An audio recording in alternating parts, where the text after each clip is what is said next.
नमस्कार दोस्तों, मेरे YouTube चैनल पर आपका स्वागत है। दोस्तों, आज दुश्मन मारे के मैं तरीका बताता हूँ। जेन भाई ला प्रयोग करना, मैं जैसने बताऊँ उसने करना है। सब ला पहली दुश्मन के डेरी पा के धुर्रा से बनाना तुला पुतला।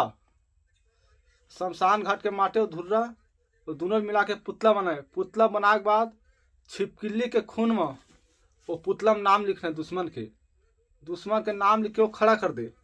खड़ा करे के बाद 1 लोटा गर्म पानी करना है। 1 लोटा गर्म पानी करे के बाद वो पुतला में ऐसे रुतो। पुतला ऊपर ओकर नाम लेवत, दुश्मन के नाम ले तो डारत जा। एती जैसे डारत जाबे वैसे ओकर शरीर पूरा उखलत जाही।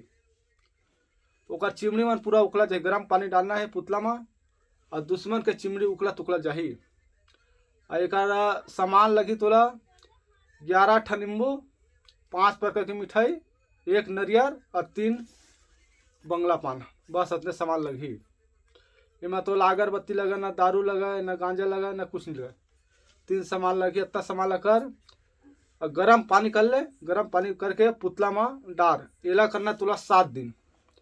7 दिन तक लगातार तुल करना है। 7वें दिन क्या मतलब है, दुश्मन है पूरा चिमड़ी पूरा कर खाल उधर जही। ये हरो कर विधि एकर मंत्र ला मैं नहीं बतावा। जय माँ काली।